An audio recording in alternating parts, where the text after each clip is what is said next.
I've never been the type to scare easy. I'm the kind of person who walks home late at night with my headphones in, takes long drives down empty highways, and always says yes to the last-minute camping trips my friends back out of. I like being alone, or at least I used to. The night that changed that started out the same as any other. I was driving back from my parents' place, cutting through a stretch of back roads to save some time. It wasn't my first time taking that route. I'd driven it a dozen times before. Just a straight shot through a few miles of empty farmland and dense woods. No lights, no traffic. I liked it that way. It was late, probably close to midnight. The sky was clear, the moon hanging low and full. My high beams lit up the narrow road ahead, but other than that, it was pitch black on both sides. The kind of dark that feels heavy. I was about 10 minutes in when I noticed the first weird thing. There was something in the road up ahead. At first, I thought it was just roadkill, a deer or something, but as I got closer, I realized it wasn't that at all. It was a tire, just a single old, worn-out tire sitting right in the middle of the lane. I slowed down, swerved around it, and kept going. It was weird, sure, but not that weird. Maybe it fell off a truck. Maybe some kid left it there as a prank. Either way, I didn't think about it for long. But then there was another one, another tire, same kind, old, beat up, just sitting there on the road. I drove around it, my hands tightening on the wheel. I told myself it was just a coincidence. 2 tires on the same stretch of road wasn't impossible. And then I saw the third. I pulled over this time. My headlights lit it up perfectly. Same worn rubber, same position right in the center of the lane. I got out of the car, leaving the engine running, and walked over to it. My breath hung in the cold air. The road was dead quiet. No sounds of insects, no wind in the trees, just the low rumble of my engine and the pounding of my heart. I kicked the tire. It rolled a few feet, wobbled, then fell over. Just a tire, nothing special. But something about the way it was placed, the way all 3 had been placed, made my skin crawl. I got back in the car and kept driving. I just wanted to get home. Another mile down the road, there were more. This time, it wasn't just tires. There were metal scraps, an old chair, a broken traffic cone, all lined up in the middle of the lane. I slowed down, weaving carefully through the mess. It looked arranged, not random, like someone had put it there on purpose. My hands were sweating now. I kept glancing at the rearview mirror, but there was nothing behind me, just darkness. A few minutes later, I saw the car. It was pulled off to the side of the road, hazard lights flashing.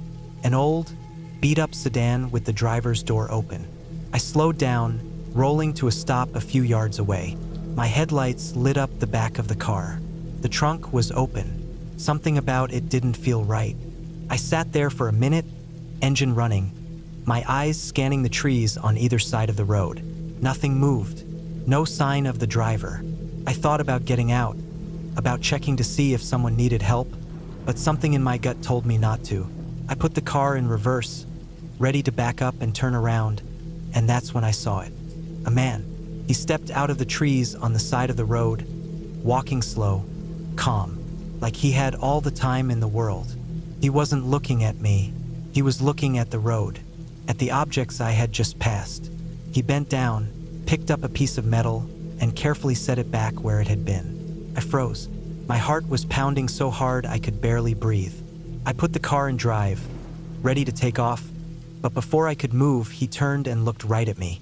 We stared at each other for what felt like forever. He didn't wave. He didn't move, just stared. I don't know why I didn't drive away. I should have, but something about the way he was standing there, so calm, so still, it kept me locked in place. And then, slowly, he pointed down the road. I looked. There was another car up ahead. Same as before, hazard lights flashing, door open. And there was another man. I didn't wait this time. I slammed the gas, tires squealing as I sped down the road. I passed the second car without slowing down. As I flew by, I saw 3 more men standing by the edge of the trees, all of them watching me. I drove as fast as I could. I don't even remember breathing. My hands were shaking so bad I could barely keep the wheel straight. I didn't stop until I hit the highway. I pulled into the first gas station I found and called the police. I tried to explain what I saw, but it sounded crazy even to me. They sent a car out to check the road, but they never found anything. No cars, no debris, no people. I know what I saw. I know it was real. I never took that route again. I never drove at night again. And I never want to know what they were waiting for. I never thought working night security at a construction site could be dangerous. Boring? Sure. Creepy? Sometimes. But dangerous? No, I was wrong. The site was on the edge of town, about 10 acres of half-built office buildings, scaffolding, and dirt lots. They were still laying the foundation on the far end, but the main building had started to take shape, a skeleton of steel beams and concrete floors. My job was simple. Show up at 9 p.m., sit in the little security trailer until 5 a.m., and make sure no one sneaks in to steal copper wiring or tools. Easy money. I'd been working there for about 3 weeks when things started to feel off. It wasn't something I noticed right away.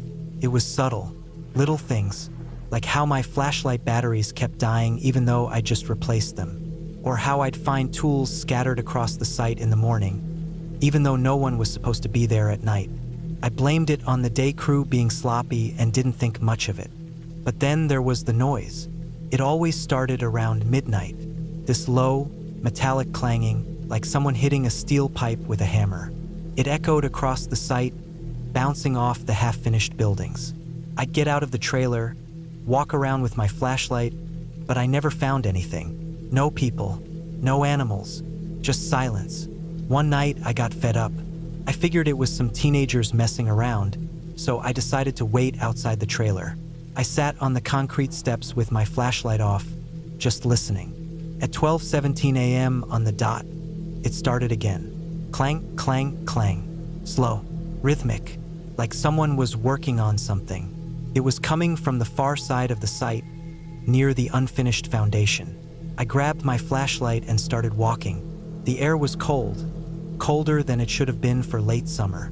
My boots crunched on the gravel as I made my way across the lot. The sound kept going, steady and slow. Clang, clang, clang. When I got to the foundation, it stopped. I shined my light around. Nothing, just steel beams and piles of rebar. I walked the perimeter, checked behind every stack of materials, but there was no one there. I stood there for a minute, breathing hard, listening to the night. And then I noticed something. There were footprints in the dirt, barefoot, large, deep, like someone heavy had been walking through the mud. They led across the foundation and into the shadows under the scaffolding. I followed them. The closer I got, the more I realized how wrong they looked. The toes were too long, the arch too high. I kept telling myself it was just my imagination, but my hands were sweating. My heart was pounding so hard I could feel it in my ears. The footprints stopped at the base of the scaffolding. I looked up, shining my flashlight along the metal bars. Nothing, just empty beams and the night sky. And then something moved, not on the ground.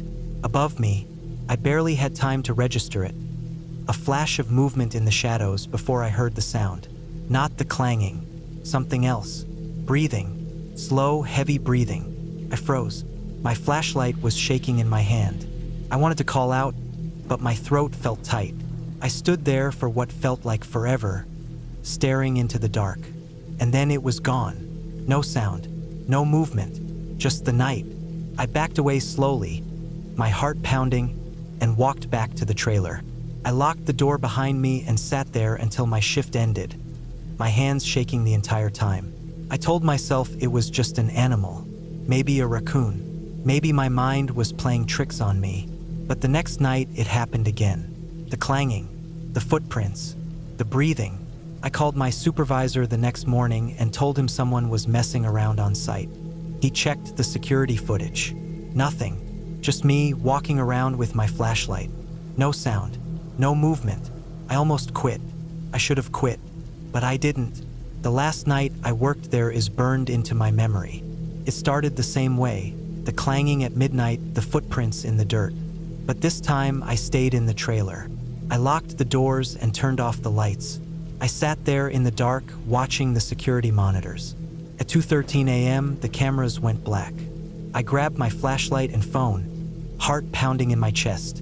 I tried to call my supervisor, but the call wouldn't go through. No signal. My breath felt tight. I sat there in the dark, listening, and then I heard it. Footsteps, slow, heavy, coming from right outside the trailer. They stopped at the door. I held my breath. My hands were shaking so bad I could barely keep hold of the flashlight. And then the door handle started to turn. I didn't wait to see who or what was on the other side. I jumped out of my seat, ran to the back exit, and bolted into the night. I didn't look back. I just ran. When I finally made it to my car, I could still hear it, the slow, heavy footsteps following me. I locked the doors, started the engine, and tore out of there as fast as I could. I never went back. I never even picked up my last paycheck. They hired a new guy to replace me. He quit after 2 weeks. I don't know what's out there. I don't want to know. But sometimes late at night, I still hear it. The clanging, the breathing, and I know it's still waiting. I've been hiking for years. It started as a hobby, something to get me out of the house on weekends, but it turned into more than that. There's something about the woods that clears my head. No noise, no people, just trees and dirt and sky. I thought I knew how to handle myself out there. I thought I knew the risks. I thought I was careful. I was wrong. It was early October when I decided to take a solo trip out to Ironwood Trail. It's not a well-known spot, but that's why I liked it. No campsites, no crowded trails.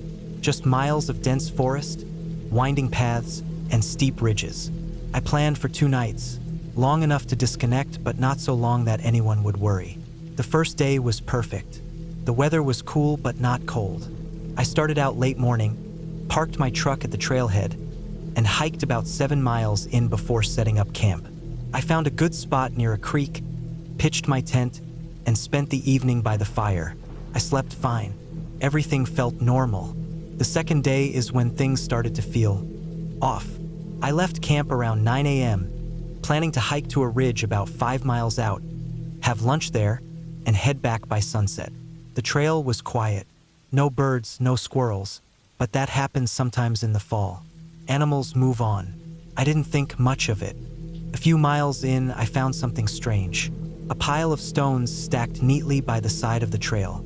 Not a cairn, those are used to mark paths, but more like someone had just stacked them for no reason. 5 or 6 flat stones, balanced on top of each other. It was too neat to be an accident. I figured it was just another hiker messing around. I knocked it over and kept walking. Another mile down the trail, I found another one. Same kind of stack, same number of stones. This time I left it alone. By the time I reached the ridge, I'd seen at least 4 more. They were all the same 6 flat stones, stacked perfectly. No trail markers, no signs, just these quiet little stacks sitting there like they were waiting for something. It was weird, sure, but not scary, not yet. I ate lunch at the ridge and started heading back around 2 p.m. That's when I noticed the footprints. They weren't mine. I could still see my tracks from the morning, the treads of my boots pressed into the dirt. These were different, bigger, wider, barefoot. They followed the trail for a while, then veered off into the trees. I stood there for a minute, heart pounding in my chest. I'm not the kind of person to jump to conclusions. I told myself it was nothing, maybe some guy out for a hike without boots. Weird, but not impossible. I kept walking. A mile later, I found another stack of stones. This time, it was right in the middle of the trail. I had to step around it to keep going. That's when I started to feel it, that crawling sensation on the back of your neck when you know someone's watching. I stopped walking and listened. The woods were dead silent. No birds, no wind, just my own breathing. I picked up my pace after that. I told myself I was just being paranoid, but my body wasn't listening. I kept glancing over my shoulder. The sun was starting to dip behind the trees, throwing long shadows across the trail. And then I saw it, the same footprints, the big, wide, barefoot prints. They were fresh, pressed into the dirt over my own tracks from that morning. That's when I realized something that made my stomach drop. Whoever it was, they had been following me. I took a deep breath, tried to calm down. I wasn't in danger. Maybe it was just another hiker. Maybe they were trying to catch up with me. But why not call out? Why not pass me on the trail? The feeling in my gut told me something was wrong. I kept walking faster now. I wanted to get back to camp before dark. The trail felt longer than it should have. I kept checking my watch, but the distance didn't make sense. I should have been back by now. I should have seen the creek. I should have seen my tent. And then I found another stack of stones. This one wasn't like the others. It was bigger, waist-high, and right in the middle of the trail. But this time there was something else. Something tied to the top. It was my bandana, the one I'd left hanging from my pack. My stomach dropped. My hands started shaking. This wasn't just some random hiker messing around. Someone had been to my camp. Someone had taken something of mine. I didn't know what to do. I wanted to run, but my legs felt heavy. My breathing was too loud. I felt exposed. I scanned the trees, looking for movement, for any sign of who was out there. Nothing, just trees and shadows.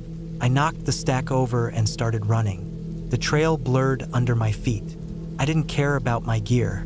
I just wanted to get back to the truck. My lungs burned. My legs ached, but I kept going.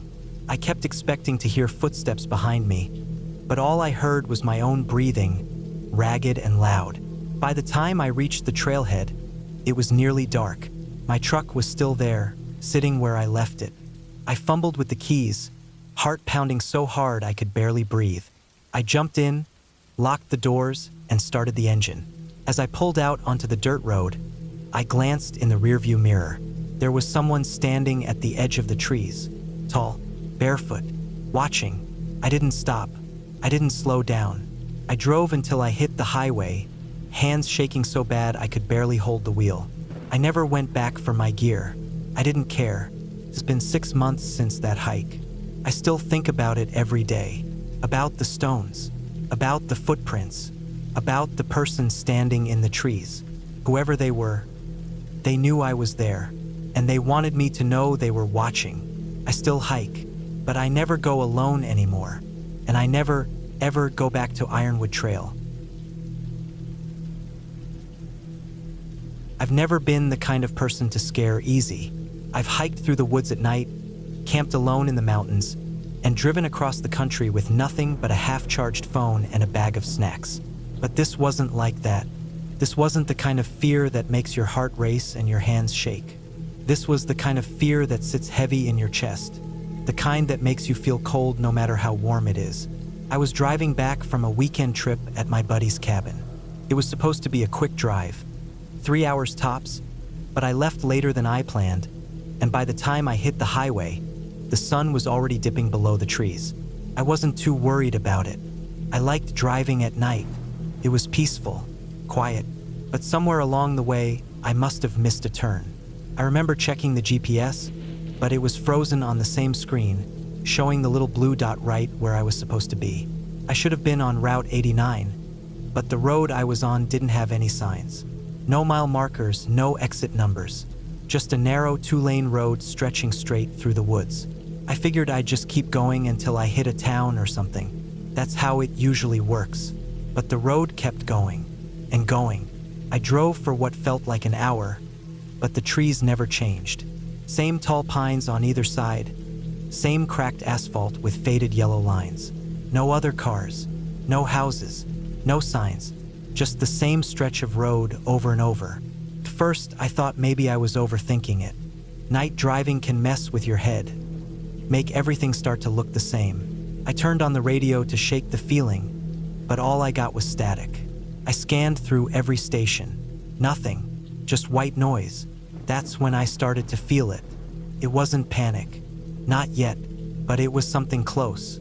My chest felt tight, my hands a little too sweaty on the wheel. I rolled down the window to get some air, but the night outside was dead still. No wind, no sound, just the hum of my tires on the road. I checked the clock on the dash. 10:47 p.m. I kept driving. After a while, I realized something was off. I glanced at the clock again. 10:47 p.m. Same time. I tapped the screen. Nothing. It wasn't frozen, the screen was still working, but the time hadn't changed. I checked my phone. No signal. The time on my phone? 10:47. That's when I noticed the gas gauge. It hadn't moved. I'd been driving for at least an hour, maybe more, but the needle was still in the same spot it had been when I left the cabin. I felt that cold, sinking feeling hit the pit of my stomach. I told myself there had to be a logical reason for it. Maybe the gauge was broken. Maybe the clock was glitching. Cars do that sometimes, right? I kept driving, and then I saw the sign. It was the first sign I'd seen in miles. A green highway marker on the side of the road. I squinted to read it as I got closer. Route 89 to 5 miles. I let out a breath I didn't realize I'd been holding. Finally, I wasn't lost. I just got turned around. I kept driving, feeling the tension in my chest ease up. But 10 minutes later, I saw the same sign. Route 89 to 5 miles. The same rust on the bottom corner. The same tilt like it wasn't planted right. I slammed on the brakes, heart pounding. I looked in the rearview mirror. The road stretched behind me, empty, dark, quiet. I sat there for a minute trying to calm down. Maybe I was tired. Maybe I just thought it was the same sign. I kept driving. Another 10 minutes. Same sign. Route 89 to 5 miles. I pulled over this time. I got out of the car, heart hammering in my chest. The night air was cold and still. The trees pressed in on both sides of the road, dark and silent. I walked up to the sign, ran my hand over the metal. It was real, solid, rust flaking off on my fingers. I got back in the car. I turned around and started driving the other way. It didn't matter. No matter how far I drove, how fast, how slow, I kept seeing the same sign, the same stretch of road, the same trees. I tried turning downside roads, but there weren't any. I tried pulling over and waiting, but nothing changed. The night never ended. The clock never moved. The gas never ran out. At some point, I stopped driving. I don't know how long I sat there, hours maybe, just staring down the road. I kept telling myself it wasn't real, that I was dreaming, that I'd wake up in my bed or in my car on the side of the road. But I didn't. I tried calling for help, but my phone wouldn't even dial. Just dead silence. I tried honking the horn, yelling out the window. Nothing. The sound felt small, swallowed by the trees. And then I saw the lights, headlights in the distance, coming down the road toward me. I felt this rush of relief so strong I almost cried. I threw my hands out the window, waving them down. But as the lights got closer, my stomach dropped. It was my car. Same make, same model. Same dent on the front fender where I clipped a mailbox last year. It drove past me without slowing down. I saw myself in the driver's seat. Same clothes, same expression. I turned around and watched as it disappeared down the road. And then I saw the sign, Route 89 to 5 miles. I don't know how long I've been here. Days? Weeks? I stopped checking the clock. Still says 10:47. The gas gauge still hasn't moved. I keep driving because I don't know what else to do. I keep hoping that maybe the next sign will be different, that maybe I'll finally get to Route 89, but I don't think I ever will. I've spent most of my life in the woods, hunting, hiking, camping. It's where I'm comfortable. I've never been the kind of person to scare easy. You learn pretty quickly that most of the noises out there, the snapping branches, the low rustles, are just animals doing what animals do. But there's a difference between knowing and feeling safe. I learned that the hard way last fall. It was late October, the kind of cold where the air cuts right through your clothes if you stop moving. I was deep in the state forest, hunting for whitetail. I'd been out there since dawn, working my way through the ridges and valleys where the deer usually bed down. Nothing was moving. Not the squirrels, not the birds, even the wind was dead still. I figured it was just one of those days. Sometimes the woods go quiet for no reason. But in the back of my mind, something felt off. Couldn't shake it. I ignored it anyway. By mid-afternoon, I'd worked my way almost 5 miles from my truck. I wasn't on a marked trail, just cutting through the brush, following deer tracks where I could find them. My plan was to loop back before sunset, but the farther I went, the more twisted the woods became. The pines were old here, thick and knotted. Their branches hung low, heavy with dark needles. The ground was soft with moss, swallowing the sound of my footsteps. Felt like walking into another world, darker, colder. I found the first carcass not long after that. It was a deer, or at least it had been. Its body was torn open, ribs cracked wide like someone had pulled them apart by hand. The meat was mostly untouched, not like a bear kill where they eat the guts and leave the rest. This was different. Messier. The worst part was the head. It was gone. Not torn off, just gone. I knelt down to get a closer look, but there wasn't much to see. No tracks in the dirt, no blood trail, just the body steaming in the cold air. I should have left right then. Instead, I kept walking. About half a mile later, I found another one. Same thing, body ripped open, head missing. This time, there were drag marks leading away from the kill. I followed them. I don't know why. They led me down a steep ravine into a narrow valley where the trees pressed close together. The ground was slick with wet leaves, and the air smelled wrong, like wet fur and copper. That's where I found the cave.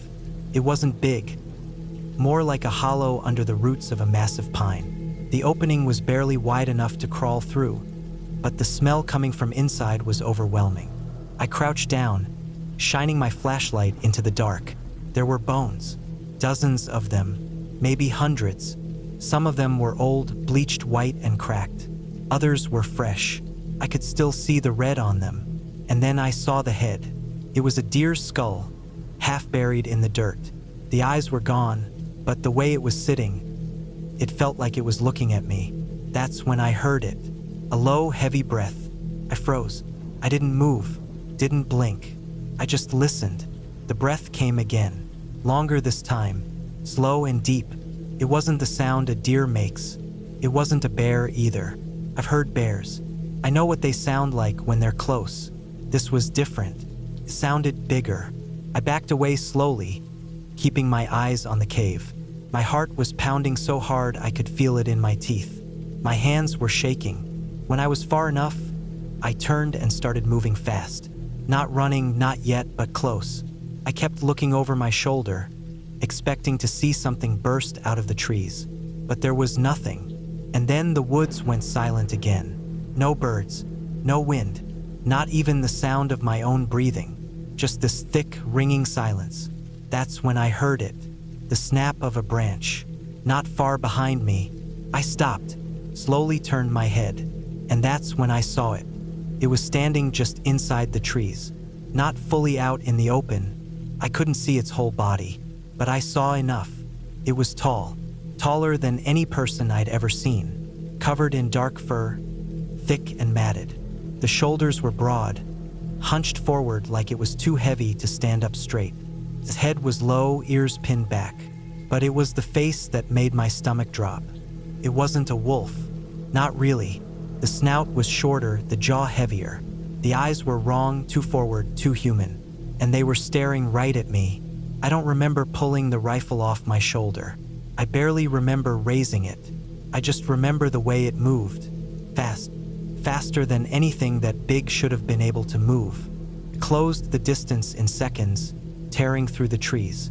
I fired once, missed. Fired again, I don't know if I hit it. I just started running. I've never run that fast in my life.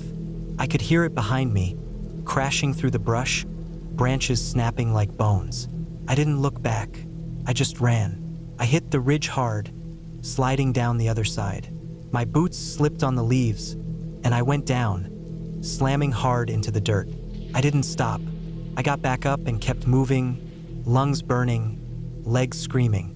I could still hear it behind me, closer now, too close, and then it stopped. I don't know why. I made it back to my truck just as the sun started to set. I threw my gear in the back, climbed in, and peeled out, gravel spraying behind me. I didn't slow down until I hit the highway. I didn't tell anyone what happened. I know what they'd say, that I saw a bear, that my mind was playing tricks on me. But I know what I saw, and whatever it was, It wasn't afraid of me.